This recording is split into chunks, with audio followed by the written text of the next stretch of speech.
Thank you very much. So, absolute pleasure to be here. Thanks very much, Brian, for inviting me. At last. My God, how many years?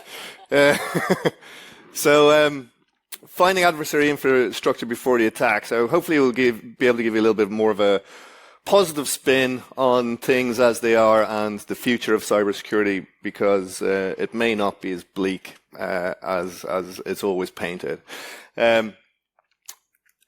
So in reality, we've struggled over the years building different cybersecurity products and trying to defend organizations, because all the information that we ever had was always post-breach.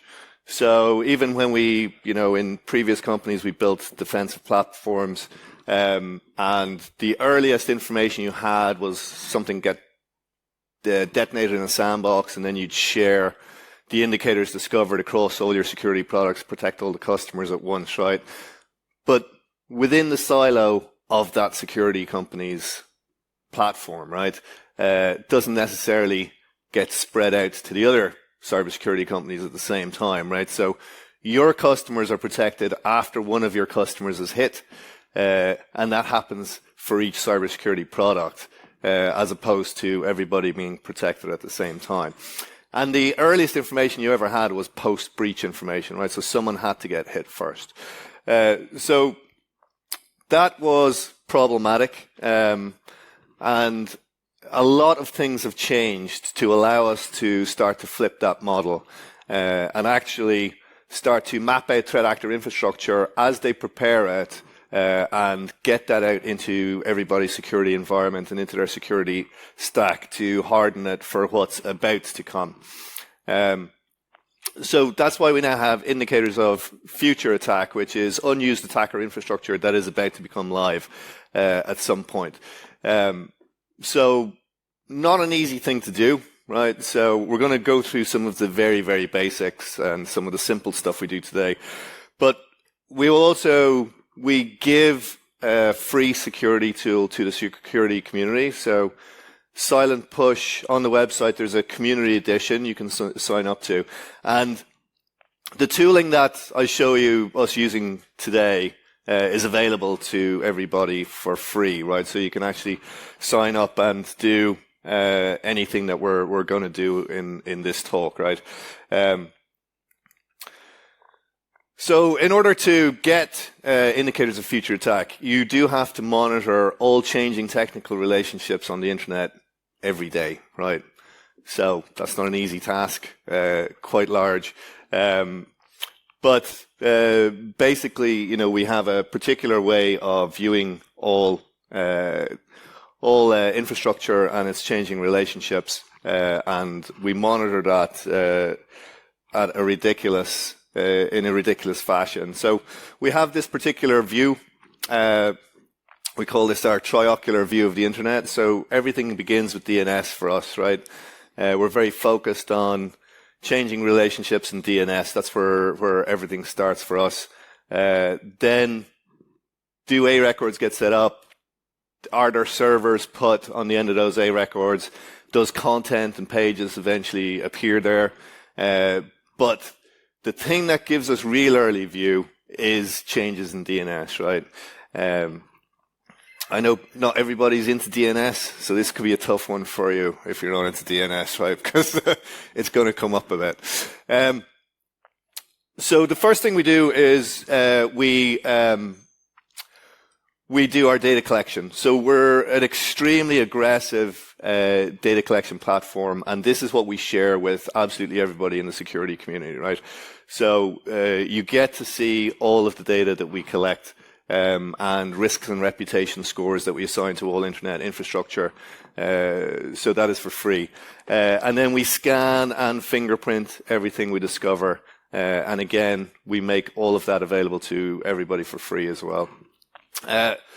After that, in order for us to start to cluster threat actor infrastructure and behaviors, we have to create a whole other layer, which is change detection. So static lookups or the static view of everything is of limited value to us. What we really want to see is patterns of change. And these leads to incredibly solid fingerprints of the management tactics and techniques of different crime groups as they manage their infrastructure. So the earliest detection you'll get will always be from DNS patterns. And then as you approach content being on the end of it, it's probably about to be a live threat actor campaign, and it will be seen in the wild, and then it will become an indicator of compromise once it has hit some customers. So just on the DNS thing, so when it comes to collecting DNS, I think we just better go through a couple of the basics first. When you do a DNS lookup, it's a one-way thing, right? So you put in a domain or a host name and you get back an IP address. You don't get to go the other direction. You can't put in the IP address and get all of the domains that are pointing at that IP address, right? For that, you have what are called passive DNS services, which is somebody has gone to the effort of putting sensors out there, picked up all the DNS resolutions that were happening, and built a database that can work in the opposite direction so that you can put in an IP address and get a list of everything that is pointed at the IP address, right? That is also not good enough for what we do. So for what we do, we have to do active DNS collection, which means every day we have to re-resolve every DNS record that exists. So all host names, so all subdomains, we've got to re-resolve them and see where they're posting. Because if we wait for passive DNS, it's too late, because there's probably traffic already. So we want to get it when the guy first buys his domain, he's rented 15 subnets with different IP addresses across these different hosting providers globally, and he starts his automation pattern of the domains moving across these IP addresses. And that could be slow or fast or whatever, right? It'll have a certain rate of change. But that's what gives you an incredibly solid fingerprint. When you start to see different patterns associated with how they're managing their infrastructure before there's any traffic.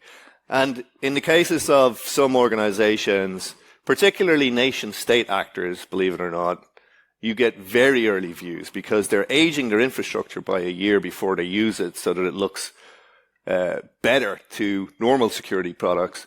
But for us, they have actually created this year-long fingerprint of behavior, so we're pretty certain of who it is. So when you look at all the records available to you in DNS and how they change over time, you suddenly have all of these different things that are going to fit together, even before you start seeing any actual infrastructure, servers set up or anything. You will see incredible patterns building up. And some of these are pretty shocking, and they can be quite easy to track, right? So we'll just hit on a couple of the very simple ones today. But, for us, this thing on the bottom we have here is called IP diversity, which is the rate of change of domains across IP space, right? And that's quite important from our point of view because it makes these patterns, right? So that is like a domain moving across IPs. Each color is a different AS number or, largely relates to a large hosting provider or cloud service. But it's a very visual representation of really what we're looking for. And they are very, very individual fingerprints. So the Russian GRU have Gamaredon, which is a great example for us because they follow these types of patterns to the law, age their infrastructure by a year, and then it's like you've had it on the list for a year, and then you see it when it goes live trying to get into a customer, and you've done a good job, right? So I guess, on the back of, the kind of doom and gloom you hear constantly about how cybersecurity is hard, everybody's doomed. You're not gonna be able to. There's a lot of advancement on the defender side, right? There's a lot of research and development doing pretty incredible things to make sure that we do get ahead, or at least give people a fighting chance, right? So if we take largest crime group in the world, the Chinese triads, right? So we call this triad nexus. Just an enormous size of criminal activity, and it's hard to get your head around the scale of an operation like this. So when it comes to cybercrime, they have enormous infrastructure, which you're going to see in a second. But underneath this group, they run the infrastructure which they sell for crime as a service to lots of affiliate programs. But within that will fall, if you've heard of pig butchering, so fake trading applications, etc. But there's lots and lots of crimes, which you're going to discover soon enough. They thankfully file for us using DNS records.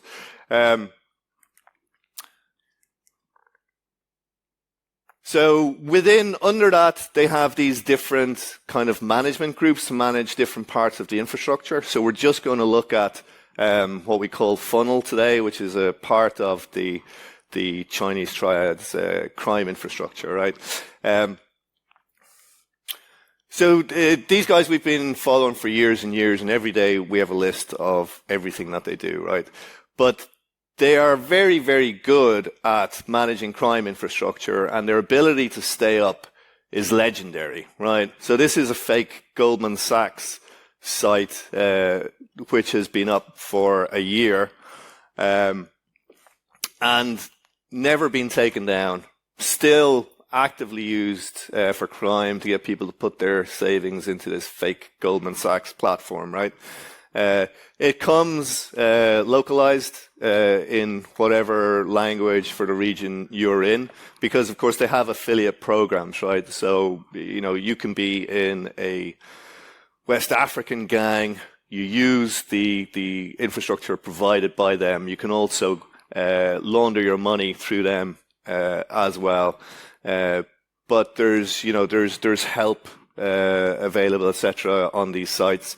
That is, you can see that you can't see because the writing's small, but there's parameters on the URL to get it in whatever language you want, right? So that has JP on the end of it for a Japanese version, right? But it also comes with, fake actual mobile phone applications, etc., right? And of course, if you invest in here, the line will go up for an extended period of time while your investment does extremely well, and you put more money in, right? So that's been there. We saw it when I was getting prepared before there was a site. We saw it there, and it's been there for a year. But the general security industry don't seem to know about it. It's like it doesn't appear anywhere. It doesn't appear as bad infrastructure. So how do these guys manage their crime infrastructure so well that it doesn't even get flagged anywhere? It's because the way we generally do things and report things is so back to front and so out of scale with how the crime works that it's kind of ridiculous and you can't keep up with it. So I'm not going to go into the detail of each of these scams because there's a lot of them, right? But these guys have all the trading platforms that you would expect, right? They've got fake New York Stock Exchange, they've got fake Japanese stock exchange, etc., right? Whatever you want. But when you take a look at the DNS records, right, because that's what we're here to do, right? You will see that the subdomain, the www dot, has moved through these IP addresses, but you will also see, there's not a laser on this, a CNAME record on the end there, right, that ends in fn03.vip. So that belongs to the funnel part of the crime infrastructure. And these guys have sorted out each of their crimes by a CNAME record. And this allows them to move everything quickly and at scale using these particular DNS records instead of having to move all of them one at a time. So they'll just keep changing this one for the fake trading apps so that they keep moving across the IPs that they've rented in different spaces.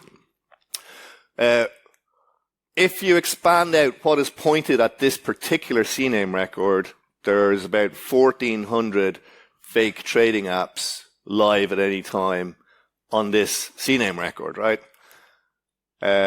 So there's a variety of, actual financial institutions or fake crypto exchanges, right? However, these are the other CNAME in this same cluster of activity, right? Each of these is a particular type of crime. So each of these has a cluster of infrastructure like this, right? So you're starting to get a grip on the scale of the crime here. So that comes to 1.4 million live malicious scam sites at any one time through this part of the funnel network, which is a subset of the larger Triad Nexus network, right? Now, if you can imagine how people are dealing with this, right? So you get scammed. It takes 6 months for them to bleed you dry and you to realize something has happened. You go to like your local police station, wherever you live, and report it. You may have the original domain or you may not, right? And then at some point in that process, 6 months down the road, that'll go into an abuse report somewhere, maybe go to whoever the hosting provider was or is at the day, which may not be the hosting provider it was at the time. And it's just kind of a pathetically small process compared to the size of the crime. And you can't deal with it that way, you know. You can't deal with this size of crime infrastructure, one abuse report at a time. It has to be a much bigger task, right? So they have these different scam categories, different types of crimes that, fall into those CNAMEs. So if we just take a few of them that, you probably come across all the time, maybe from a local affiliate though, right? That's one of the odd things about it. So the fake trading apps, like originally this came to us from one of the financial institutions.